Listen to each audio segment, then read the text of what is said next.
Oh, it's happening. Oh, it's happening. It's happening. It's happening. Happy Thursday. I am actually freaky stoked. I am so stoked. I have I'm going to have some really exciting news. I don't have all the details to announce it yet, but I have some crazy exciting news. What's up, Karen? What's up, Anna? What's up, Statutory? Good morning, everybody. Happy Thursday.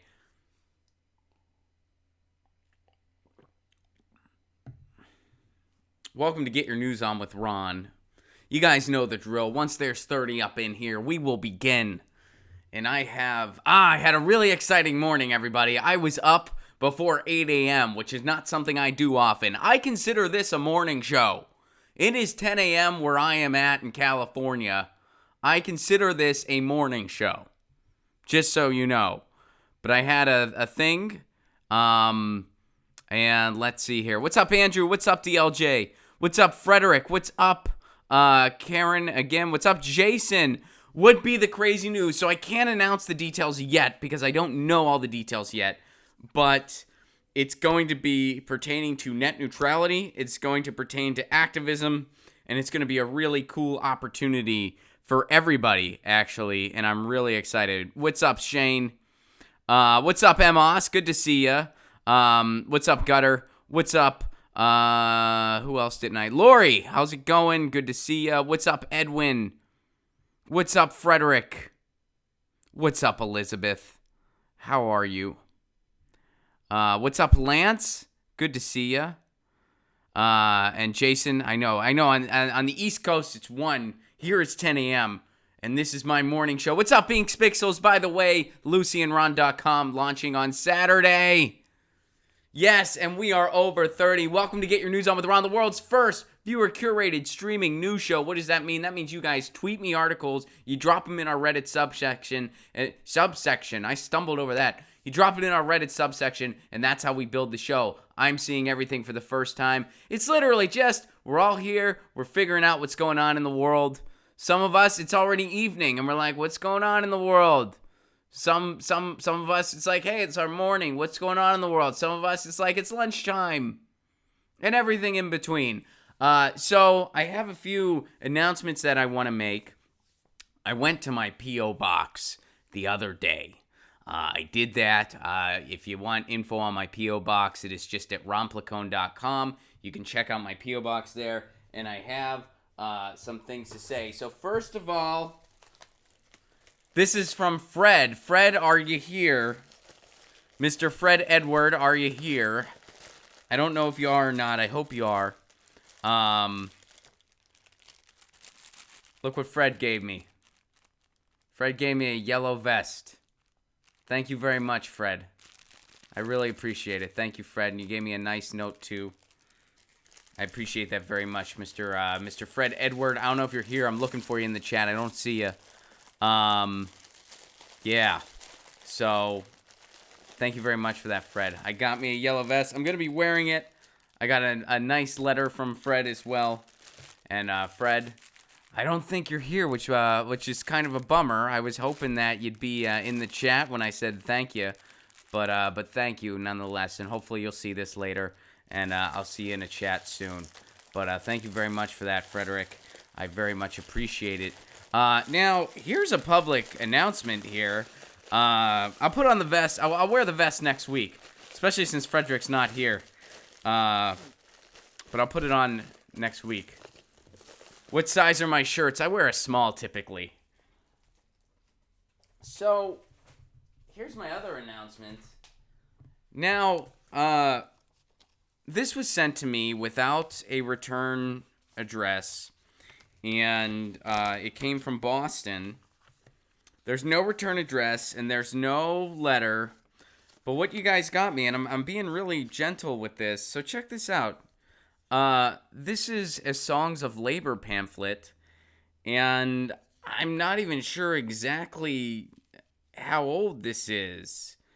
But my country to the tune of America is here. My country thou shalt be, sweet land of liberty, when justice reigns. It says here, starve the war, feed America. So I don't know if these are songs of labor. I don't know what specific group this is oriented to. There's a little kind of company stamp at the bottom, but I can't make it out. So this is old. And this is really freaking cool. Thank you so much for sending this to me. If you're out there, please email me. I'd love to hear from you and know who this is from. There was no return address on here, just kind of a smiley face. It came from Boston. I saw that on the stamp, but I don't know who this is from. So thank you very much. That's so freaking cool. A lot of you guys are saying that this is a Joe Hill thing, likely. And yeah, it's so cool. Like I'm trying to be really careful when I touch it because it's very fragile. So, but thank you so much for this. And my P.O. Box information is just on my website. But I do have a P.O. Box. And if you want to send me some stuff, that's really cool. Mail's great. RonPlacone.com for all that. And thank you so much. First of all, thank you again, Fred, for the yellow vest. Thank you very much for that, Fred Edward. And it doesn't look like Fred's in the chat today, so I'll definitely put it on another time for him. But and thank you very much to the anonymous person in Boston. If that is you, please email me. Please let me know, because I'd love to hear from you. Yeah, because that's a really cool gift you sent me, and I would love to be able to properly say thank you. Maybe you want to stay anonymous, and that's totally cool. But yeah, if you want, please send me an email, and thank you so very much. That was such a cool gift. It was very, very neat. All right, so last but certainly not least, one of the things that I really like to get, in fact, the reason I started a P.O. Box actually was because a lot of people wanted to give me their music, which is really cool and super flattering. But people would want to give me their music when I was on the road, and they would want to give me vinyl, and there was just no way I was going to be able to pack the vinyl with me. Like, it just wasn't going to happen. I was like, there's no way I'm going to get this vinyl on the plane and transport it safely. So shout out to the band Fire Tiger.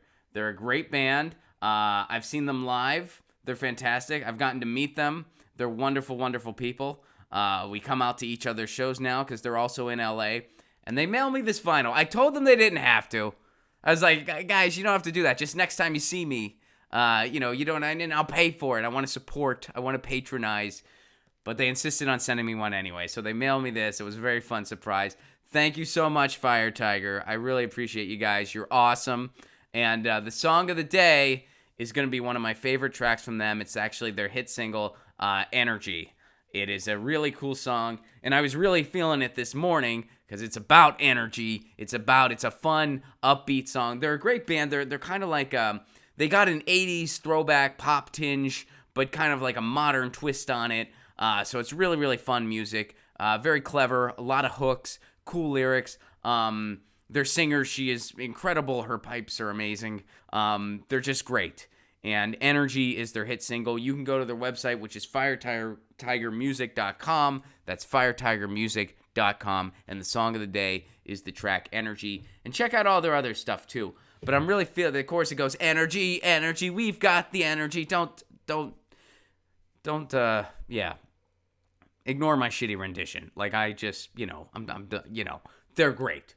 Check out that track. And I was really feeling it. I was dancing around because I got some really cool news this morning that I'm going to be able to share next week because I'm going to have all the details next week. But it pertains to an action. It pertains to net neutrality. And I'm freaking stoked.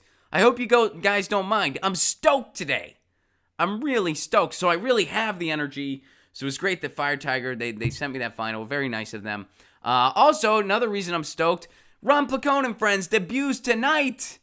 Tonight, Los Angeles, what are you doing? Come to Ron Placone and Friends.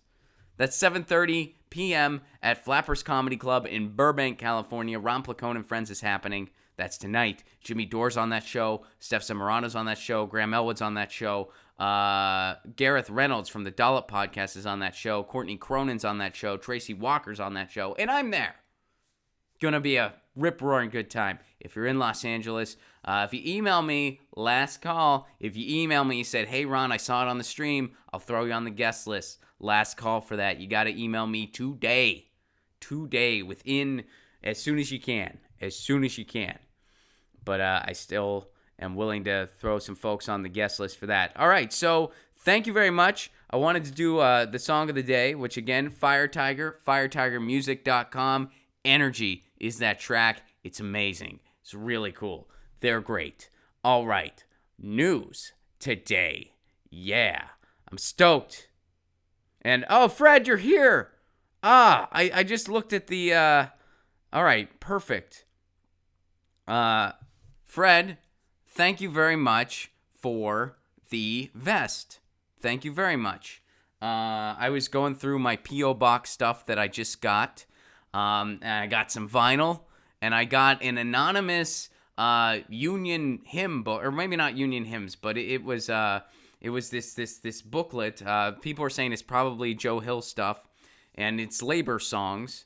And it says "Starve the War, Feed America." It's really cool. I don't know exactly where it's from. I'm hoping whoever sent it to me will get in contact and let me know the skinny. And then Fred. Thank you very much for the yellow vest. Here, let me take it out again since you're here, and I will be wearing it. I have a sweater on today, so I'll wear it on a day I don't have a sweater, so it's easier to put on. But Fred, thank you very much. I appreciate it. Thank you very much for the yellow vest. I will be wearing it often, and thank you, Fred. I appreciate it very much. And shout out to a fellow Hoosier as well, right? So there you go. All right, let's get to the news. Thank you guys so much. And hey, if you ever want to send me mail, my P.O. Box, you can go to my website, ronplacone.com. It lists all my P.O. Box information. All right, let's go to the news. We got some good news and we got some bad news, like all the time. A sweater in California. Why? Because it's unusually cold right now, actually. It was cold. My fiance had to put on a little sweatshirt for bed. We are experiencing some unusual cold right now. There have been some storms in Northern California, and it's actually been kind of coming down to us in Southern California. So it's a little chilly in California right now, which is weird. That's a weather update with Ron. Hey, little colder than usual. Weird. Boom. It should brighten up soon. Hopefully it's nice for this weekend. Anyway, because it's it's a holiday weekend, and we'll talk about everybody's plans. That's how we'll end the show. We'll do something light to end. But all right, let's get to it. So here we go. We're gonna go to Illinois first. We're gonna start with Illinois. What's going on in Illinois? Well, we're gonna find out. Illinois House's Progressive Caucus pans Senate bid to end the estate tax. So members of a liberal House caucus announced their opposition Friday to the Senate's move to strike Illinois' estate tax, a measure unexpectedly included in a package of bills to change the state's income tax structure. Representative Will Guzzardi, a Democrat of Chicago, co-chairman of the Progressive Caucus, said the state is at a critical moment. The General Assembly is negotiating the terms under which to implement a graduated income tax system and repealing a tax on the transfer of property, he said. And he said that this is a move in precisely the opposite direction, giving a $300 million tax break to the estates of the richest people in Illinois that nobody, as far as I can tell, is even really asking for, seems to me like a step in a wrong direction. So this measure did pass the Senate after unexpectedly being added to a package of bills, which can only become law if the voters approve a graduated tax constitutional amendment in November of 2020. 6 Democrats joined all but 1 Senate Republican in voting against the measure. All right. Now, the estate tax currently only applies to estates worth more than $4 million, and it produces $305 million in revenue. So, look, it produces a lot of revenue, but let's think of those poor people who just have a measly more than $4 million. I mean, come on. That's tough. And you know, this is going on in Illinois right now. This was happening earlier this month. And, you know, the estate tax, The estate tax is something that pops up from time to time on the state level, and it's something that Fox News usually used to strike fear. Hey, the government's coming for your stuff. They want to take all your stuff. They're going to take half your stuff. That's not how the estate tax actually works. It's after a certain amount that you get a certain percentage of the tax, but they still use that that misrepresentation to basically help rich people. They did it to AOC when she was proposing that tax. They were like, oh, they're going to tax you at a 70% rate. No, that's not how it works. That tax rate goes in after a certain amount, and the certain amount is more than enough that any person needs. Guess what we shouldn't have, ever? Billionaires. It shouldn't exist. It shouldn't happen. There is no reason for it whatsoever. No reason whatsoever for billionaires to exist. They shouldn't happen. Something like the estate tax is a good thing, and we should have it. And this whole getting out a violin for the richest among us. I mean, how thick does the propaganda have to be for people to buy into that? Because it's absolute nonsense. It's not like they're taking all your stuff. It's after a certain amount, you face a certain percentage. And it's way more than any one person would need. And it's amazing when you see people defending stuff like repealing these taxes on the richest among us, where they're like, well, it's a good thing. And then you say, how is that not? This is totally, yeah, like we don't need to give them another tax break. They get enough tax breaks as it is. They do not pay their fair share at all. We don't need to give them yet another tax break. I saw a Facebook thread once, which I try to stay away from. I really do. I try so hard to stay away from these Facebook, to stay away from Facebook threads in general. I don't really post on my personal Facebook at all anymore. I'll post about a show every now and again. I'll post maybe a random thing or two. I try to not post at all. I still post on my comedy Facebook, like my professional page, whatever the fuck you want to call it. I think they call it a professional page. I don't know, business page, whatever the fuck. But my page for like my comedy, I'll list my shows, I'll promote shows, and I'll post my tweets there. But that's about it. I'm so over Facebook. I use it for the messaging aspect. It helps me keep in touch with people, but So anyway, and I know a lot of you have already gotten off of Facebook, which I applaud you. But anyway, I saw this thread where this person was talking about the estate tax and now, oh yeah, we got to get rid of this. It's bad. We really got to get rid of it. And somebody's like, dude, the rich have so many tax breaks, and this is just yet another one. Are you really defending this? This is really everything that's going on in the world, and you're worried about this? And then the person actually said, the person defending, like saying we needed to get rid of the estate tax, defending giving this tax break to the rich, that person actually said, well, I can still care about something that doesn't affect me personally, which is a nice sentiment, but keep in mind the context here. They're talking about, looking out for the richest among us. And somebody commented underneath, wow, how charitable of you. Looking out for those poor millionaires. Hey, my heart can go out for something that doesn't affect me personally. These people that inherited these estates that they did absolutely nothing to do to earn. And they still inherit a fortune. After a certain ridiculous high amount, they have to pay a certain percentage of taxes. Well, those poor people. You've got to be shitting me. That's where that person on that Facebook thread, that's where their charitable actions go to. That's who they feel bad for. People who inherit all kinds of wealth. They feel bad for those people. I wonder if that person ever volunteered at a soup kitchen. I wonder if they give anything to the homeless. I wonder if they're worried about living wages. I'm going to guess no. Is the answer to all those questions. So anyway, that's going on in Illinois. All right, moving on. Let's see. Okay, so this brings us to Seth Moulton. Seth Moulton is that dude running for president, and he's incredibly boring and nobody cares.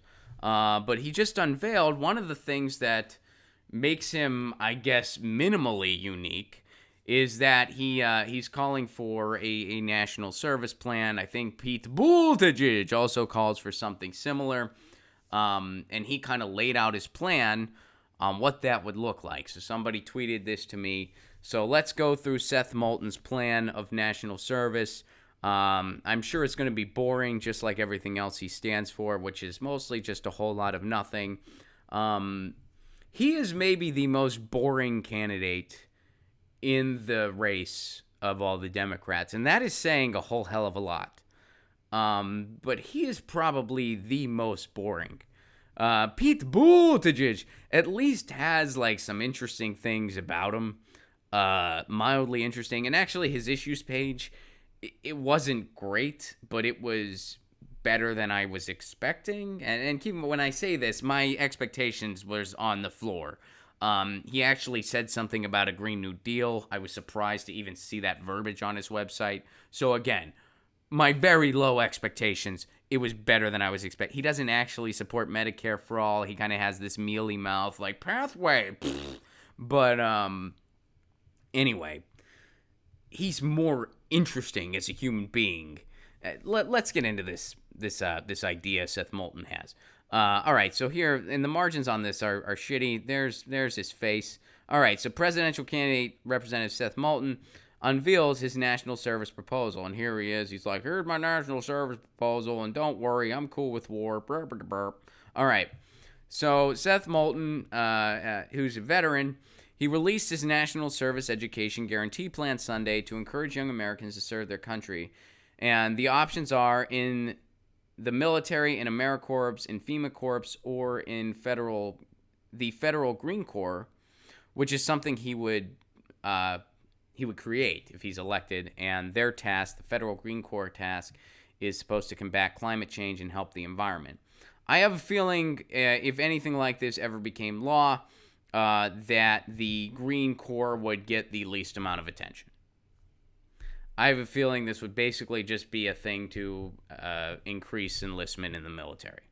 And the Green Initiative would be sort of an afterthought at best, similar to how Democrats have been since about 2008. We talk about green jobs. We also talk about all of the above. And what do we focus on? That all of the above, the above part. The green and all the above. The above part's what we're worried about. And by above, we mean going underground. We mean drill, baby, drill. So, but this is Seth Moulton's plan. All right, let's see if there's more to this.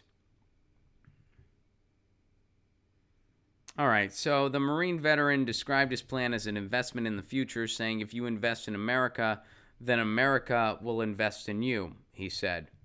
That's a really easy pitch to generations of people who have known nothing but recessions and war.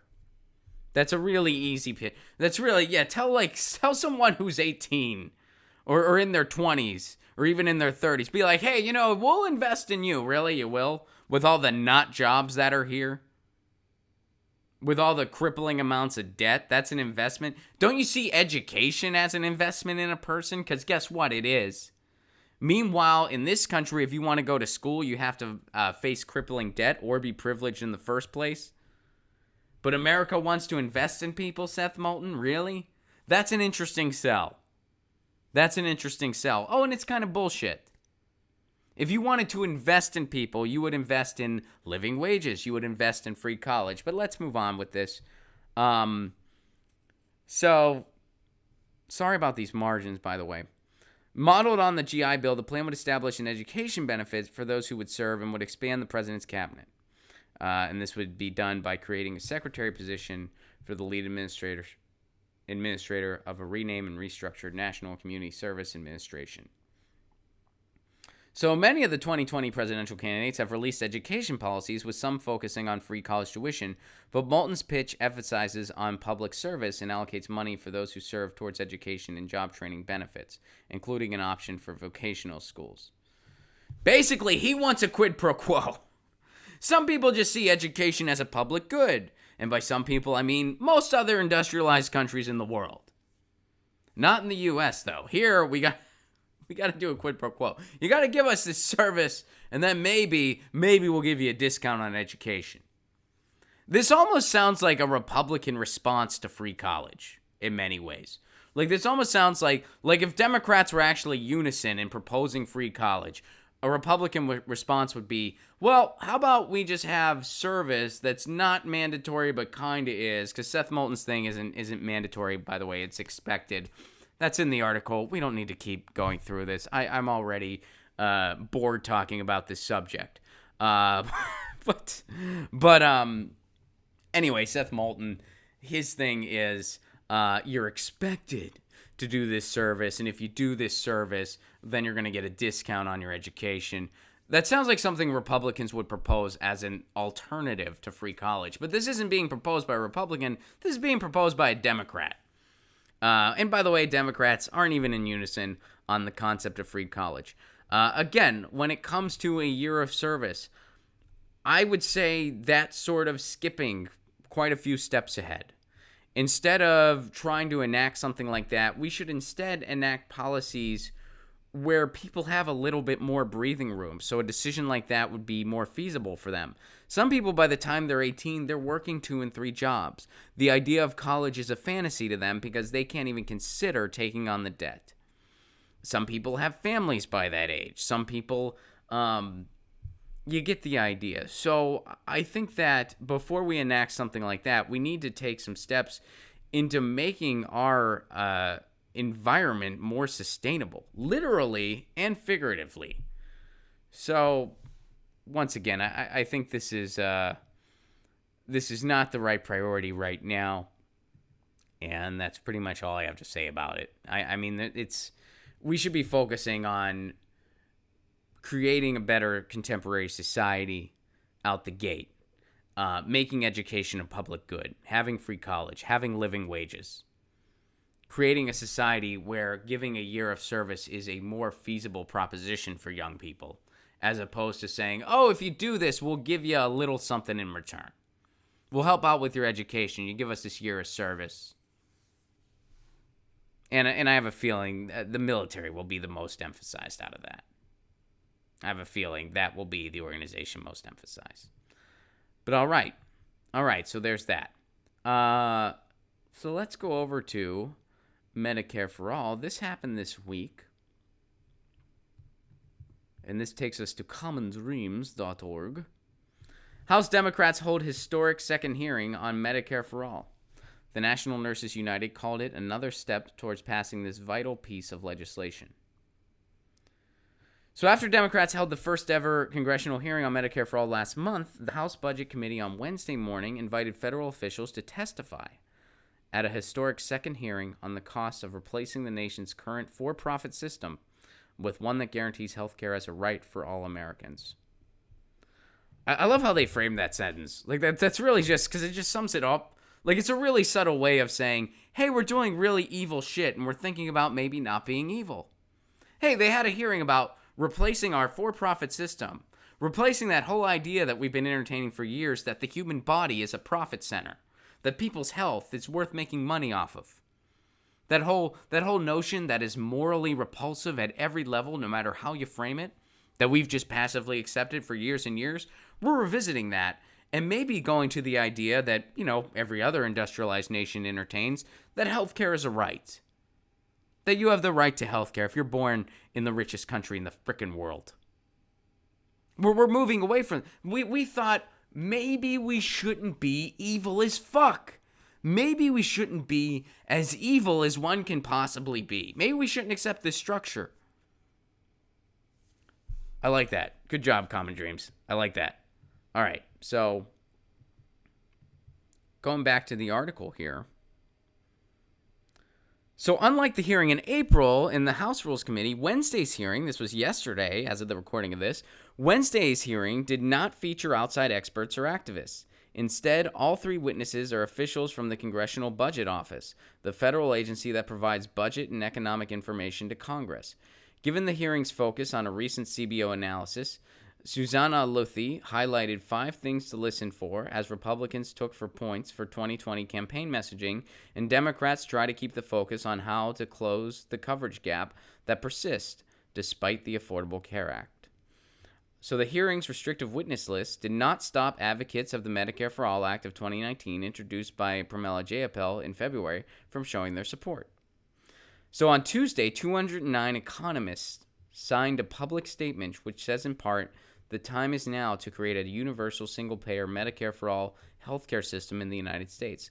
209 what? Economists. What do economists do? They deal with scarcity.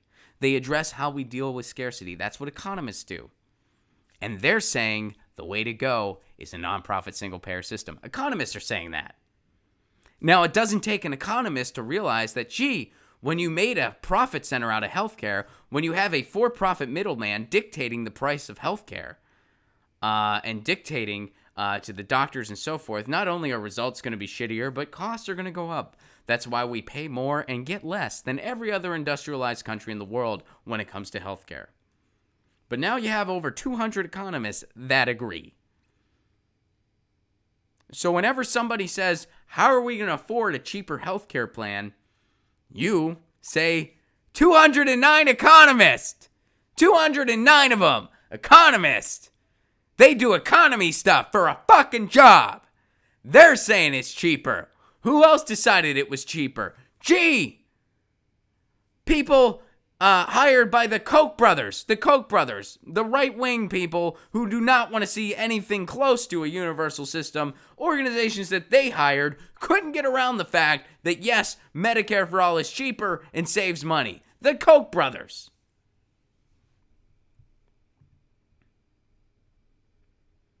So 209 economists did that. And now the Congressional Budget Office, the CBO's report on the bill shows, and this is according to the nurses, the CBO's report on the bill, who was there, the Congressional Budget Office was there, shows that a Medicare for all system can be designed and implemented in the United States in a way where every man, woman, and child can have guaranteed, safe, therapeutic health care, and that the country can save trillions of dollars in the process. So the Congressional Budget Office concluded that. Organizations hired by the Koch brothers to pan Medicare for all, they still concluded it saves money. And it covers everyone. 209 economists issued a letter saying the single-payer method needs to be the way we go. What more do you need? What more do you need that going to a single-payer Medicare for all system covers everybody in the United States, not one human being excluded, and it's less than what we pay now for health care? And they're going to try to fudge the numbers to fuck with that truth. They're going to say, well, look at this government expenditure. Look how much more the government is spending. Yeah, because you're reallocating how the resources go. It's going to go through the government now instead of through all these for-profit middlemen. So it's going to look different on paper from the government perspective, but we're already spending the money. And I just bumped my mic out of frustration. It's like you have a $300 car payment, and the reason your car payment is $300 is because you go through this for-profit middle person who's deciding that, oh, well, you need all these other fees and surcharges on your car in case you need this or that. Now, instead of doing that, you're actually just going to pay sort of a direct nonprofit rate to make sure that, you know, you do your car payment, so it's going to be cheaper. It's going to be $200 a month. It's just going to go through this other agency, so the numbers are going to look higher on that agency. You see what I'm saying? It's not rocket science. So there you go. Another hearing on Medicare for all. Another hearing saying it's better, it insures everybody, and it saves money. But people will tell you, Beto O'Rourke himself will say, hey, we don't have time for that. We don't. People are sick. They don't have time for a solution. Beto O'Rourke said that. That was amazing. That was amazing. All right. So, Medicare for all. All right. Here is some ridiculous news that happened over in Mississippi, which once again proves that people in office, often not the greatest people at all. This happened in Mississippi. A Mississippi lawmaker punched his wife for not undressing quickly enough for sex. Wow. Okay. Here's a picture of the guy. All right. The state's House Speaker has already called for Representative Douglas McLeod to resign after he was arrested. And he was drunk and he hit his wife. A Mississippi lawmaker was arrested this weekend after police say he drunkenly punched his wife in the face because she didn't undress quickly enough when he wanted to have sex. That's, wow. That's a hell of a reaction. That's, wow. First of all, I don't want to, I don't want to, like make light of this. But, I mean, isn't a little bit of anticipation a good thing? Like, isn't that kind of sexy? I'm not trying to make light of it. I'm really not. Like I hope I'm not. Like I know it's like, Ron, this is breaking news. It just happened. Like I get it, but comedy is tragedy plus time. I'm not trying to make light of it or be too irreverent here. But I am a comedian streaming on YouTube.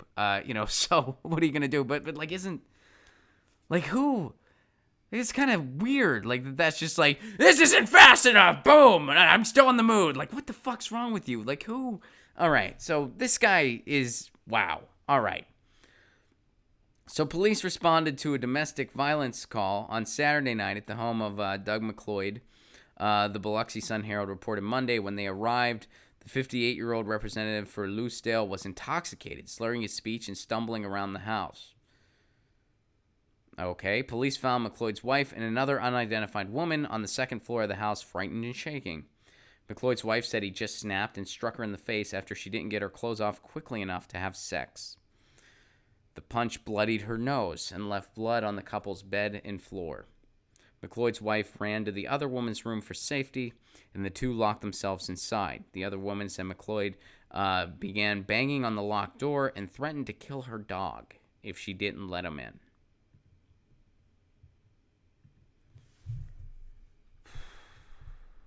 Wow. Jeesh. Who? Wow.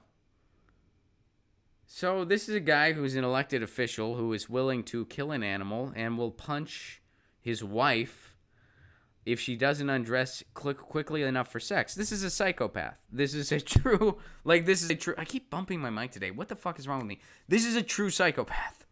Like, there's no other way. This guy's a psychopath. This guy's a psychopath that could very easily get reelected. If he doesn't resign, as of the recording of this, he doesn't seem to have resigned as of now. And he could very easily get reelected. Now, they're calling for his resignation. State Senator David Blunt called for his resignation on Twitter. And State House Speaker Philip Gunn also called for McLeod's resignation. Whether he will or not, it looks like he probably will. If I had to take a guess, I'd say he will. We don't know. He might not. And if he doesn't, there's a good chance he can get reelected. These are the type of people we let in office. Like, who does that? I feel like if you can be violent that way, I mean, this guy, and he's, I think the article said he's out on bail, right? Yeah, he posted bail. So this guy's not even in jail. Punched his wife, gave her a bloody nose, threatened to kill a dog. Not even in jail. This guy's fine. He's just out there. Might not even resign. Wow. What a sicko. Like, who? Like, oh, you're not getting naked fast enough. I'm going to punch you now and threaten to kill an animal. I'm still in the mood, though. You still into this? Like, what the fuck? Like, this guy's a true psychopath. Like, this guy is a violent psychopath. Completely devoid of any amount of empathy for other human beings and animals. These are the type of people we have making our laws. And when you look at how disgusting the Republican Party is, a guy like this would fit right at home there. A guy like this would fit right at home in office, and in particular in the Republican Party.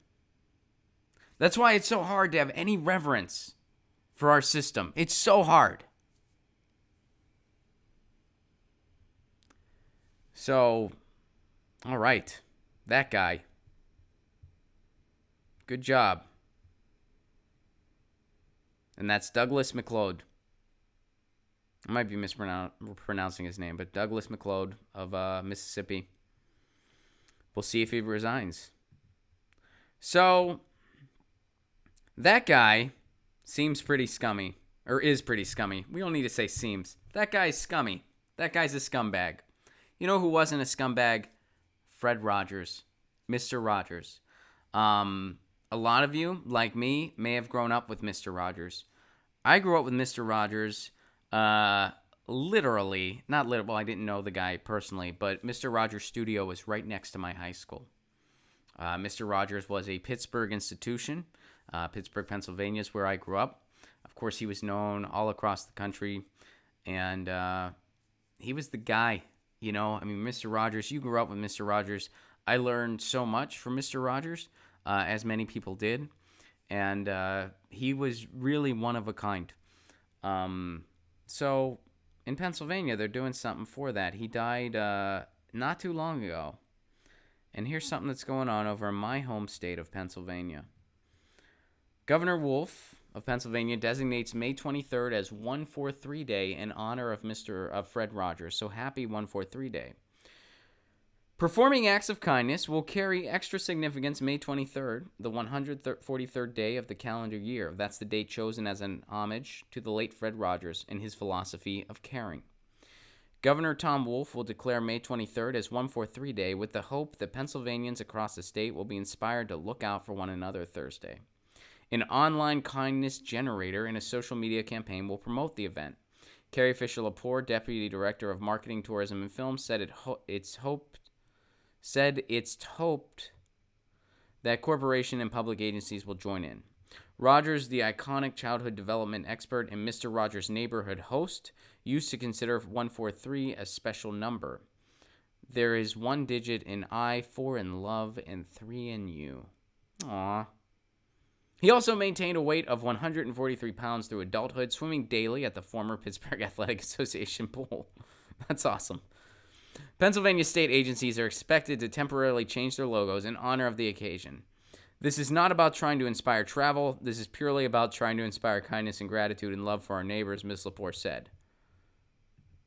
But if you want to travel here, that's okay. I mean, let's be honest, Ms. Lepore. Come on.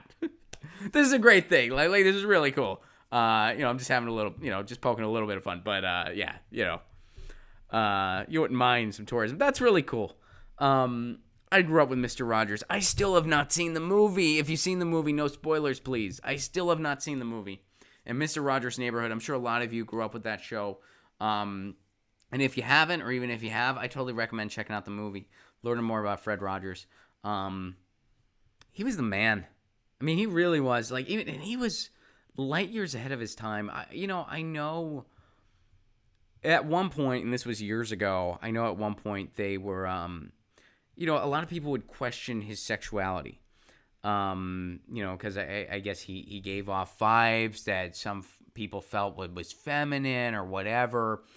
And, they asked him about it. Like, they point blank asked him. And keep in mind, this was at a different time in our society where, we have become a less homophobic society since then. At least I certainly hope we have, and I feel like we have. But they questioned him on it. And this was years ago, again, where there was a more, homosexuality was more taboo in our culture. And he just point blank said, even back then, he just kind of looked at them and he was just like, you know what? It was when he was kind of giving a message of comfort. I think it was during the Gulf War, maybe, where he was trying to give a message of comfort to children, where he's like, look, you might be confused right now. You might have questions right now. And that's okay. And it's okay to ask those questions. And it's okay to tell your parents that you're scared, that you don't know.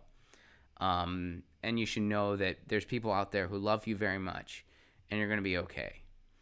And I remember these messages. I'm remembering these messages now as I'm talking about this. I would hear those messages in my childhood. And they meant a lot. They meant a lot. And it's... I don't know what's going on with children's programming today. I have no clue because I don't have children. And nobody in show business has invited me to write on a children's show or anything like that. So I have no fucking clue. Some of my friends write for some shows on Nickelodeon, so they know more about the kids show marketplace. And then of course I have a lot of friends that have kids, so they're more hip to it too. I'm not hip at all. So I have no idea if there is a Fred Rogers equivalent.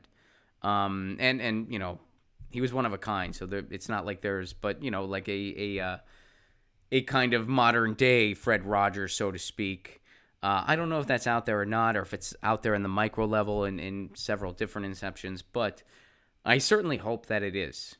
I really hope that it is. But anyway, he was giving those messages, and somebody, said like, oh, some people, they kind of question maybe your sexuality. And he just looked at them deadpan, and he just said, I'm trying to give a message to comfort to children and their families. I want them to get that message. Every other element, I don't care. And that was the right response, first of all. To be totally honest with you, I don't even know what his sexuality was. I don't care at all. But it was so cool that even back then, somebody thought they were asking this taboo question. They were opening up this taboo Pandora's box, and he just said, who gives a shit? I don't care. People can think whatever they want about me. I don't care. If these kids are getting comfort in what I'm doing, then I'm doing my job. And that's who Mr. Rogers was. He was a pioneer. He was an innovator. And he genuinely cared about his community. He did a lot for the community of Pittsburgh up until his death. And he was one of a kind. I mean, I know that's such a cliche sentiment, but I don't know how else to put it. He was just, and I'm remembering different Mr. Rogers segments as I'm talking about this, and it's, I have a lot of really fun memories. Especially when I'd be homesick from school. Watch some I'm not going to school today. I'm going to watch some Mr. Rogers. So anyway, let me go to you guys. What are you guys doing this weekend? Let me know. That's how we're going to end it. We're going to end it on something positive. We're going to end it on something, cool. Krillin, you have tickets for New York? ? It is like a general admission show. Yeah, it's totally a general admission show, and you can get those tickets at romplacone.com. Romplacone.com. Tickets for New York are available now. Marcus Gillibrand on NPR interview. Want free healthcare, free college, you must do national service. All right, so Marcus, it looks like everybody is copying Seth Moulton's idea. It's so interesting that this is coming from corporate Democrats. Because it really sounds, and Marcus, thank you for sharing this with us. It really sounds like they're saying, oh, this is the Republican response to the idea of free college. But no, Democrats are doing it. Thank you for sharing that, Marcus, and thank you for sharing the article as well. Let's see. Ron, when are you and Jimmy going to do a live stream again? Thank you for your Super Chat contribution, Alley Man. I don't know is the answer to that. I don't make the schedule over there. But a lot of really cool live show footage has been coming out on the Jimmy Dore Show channel. I'm in some of them. Some of them I'm not in, but my jokes are in. Please do check those out. Jimmy's been touring a lot more, and it's not like he just travels to a place and does a show. There's a lot of preparation that goes in. Jimmy works on all the segments. I send Jimmy jokes. That's my contribution. I do a lot of the writing for it. Sometimes I'm on the road, sometimes I'm not. And then after the live show happens, everybody reviews that footage, and then clips go out. So it's a process, and that's what's going on right now. It's just a heavy touring time right now. All right, cool. So, guys, we are totally out of time. RonPlacone.com for all those tour dates. Krillin, you asked about New York City. New York City tickets are available now for the Progressive Comedy Tour. We're going to be there June 17th. We're going to be on the East Coast in June. June 12th, we're going to be in Washington, D.C. June 13th, Baltimore, Maryland. June 14th, 15th, Philadelphia. June 16th, New Haven, Connecticut. June 17th, New York City. June 19th, Boston, Massachusetts. Get your tickets now. Do not wait. RonPlacone.com for all those tickets. Hey, if you're in Los Angeles, do you have plans tonight? If you don't, come to Ron Placone and Friends at Flappers Comedy Club. If you email me now, I will put you on the guest list. Ron Placone and Friends, Flappers Comedy Club. Jimmy Dore's going to be on that show. Steph Zamorano's going to be on that show. Graham Elwood's going to be on that show. Gareth Reynolds from The Dollop is going to be on that show. Courtney Cronin's going to be on that show. Tracy Walker's going to be on that show. I'm going to be on that show. Yeah! You know it. And I'll be announcing more tour dates, too. especially a lot of y'all bring up New Mexico. So I have to go to New Mexico soon because my fiance really wants to go to the Georgia O'Keeffe. So what I think I'm going to do, I'm probably just going to book one show in Albuquerque or something like that, and then go to Santa Fe the next day, do the Georgia O'Keeffe. Or maybe I'll do the show in Santa Fe. I don't know. I just feel like Albuquerque's a little more, kind of a little more central for a show. They have a bigger comedy scene in Albuquerque than in Santa Fe, so that's why I know some comics in Albuquerque. But anyway, guys, if you want to support this show on the sustainability end, please do consider becoming a patron. For a give what you can level, you get all kinds of exclusive content, and you help me expand the show. Guess what's coming next week? New equipment. I got some new equipment. My camera, this camera's old. It's time for it to go. I got to upgrade. I know this. You know this. You notice it on the show. It's time. So I got new camera equipment, and that was made possible because of the patrons and the members over on Rockfin. You guys make all that possible, so thank you so much. If you got an extra $1 a month, please consider throwing it my way. It does make a difference. It does help me expand this show. If you don't, no worries. I totally get it. Please like these videos, share these videos, make sure you're subscribed, click the bell, and then, let the videos play through in a separate window so that all the ads play. And don't just do that for me, do that for all the content creators you love, because it helps our YouTube channels, it helps sustain our channels. It's really important. Schultzy, Ron, I met Kurt Cobain's guitar tech last night. This guy knew everybody. That's freaking awesome, Schultzy. He's convinced Kurt's still alive. Wow. Okay. That's nuts. That is very interesting. I would like to talk to this guy. Moose Gal, Ron, does Lucy approve of the new equipment? Yes, she does. She is stoked. And you know what else Lucy is stoked for? LucyandRon.com, which is launching on Saturday. The Lucy and Ron comic is going to launch on Saturday. Please keep an eye out for that. And we're going to have comics that come out every Catterday, which means Saturday. You know it. But it's going to launch officially on Saturday, which is really freaking exciting. Let's see what else you guys are saying. Taos is magical. I've heard that, Jilly. I've driven through it. I've driven through the Painted Desert, which is amazing. Frederick, are you coming to northern New Hampshire, Ron? Not at this point. Right now, the East Coast tour is kind of set. Those are all the dates we have. So I hope you can make it to Boston, Frederick. Boston, we're going to do Boston on June 19th. I hope you can make it there. Minneapolis is one of my favorite cities in the country, Miriam. I love Minneapolis, and we are for sure going to get there. I don't know when exactly. We were hoping for maybe summer, fall. It might be later than that, but Minneapolis for sure going to happen. We have some dates that are kind of tentative right now, a couple different things we might do. Yeah, we're working on all that. All right. You guys are amazing. Thank you so much for being part of this. I hope... Musco asks, Ron, is there any place you won't do a show at? I'm sure there are. I can't think of anything off the top of my head, but I'm sure there are. Who's my favorite current comedian? I want to answer that question. Who is my favorite current comedian? That's really tough. I collaborate with a lot of great comedians, and I'm very, very blessed and fortunate in that regard. I love Graham. I love Jimmy. I love Lee. I love Steph. Let's see. I love Courtney Cronin. I'm a big fan of. Pretty much all. Like I'm really stoked about this show because these are some of my favorite comics. Raja Michaels, one of my favorite comics in the Los Angeles area right now. And I run Politics Night at the Dojo with her and some other people. Lenny Shelton, I'm also a fan of. Derek Lemos, I'm a fan of. And I'm fortunate enough to collaborate with all those people, which is really cool. Jennifer Jaja, she's a Palestinian comedian in Los Angeles. I love watching her. And she does our show sometimes too. So yeah, I'm really, Renan Hirschberg is a friend of mine who I'm a really big fan of. I love his stuff. He does one-man show style things.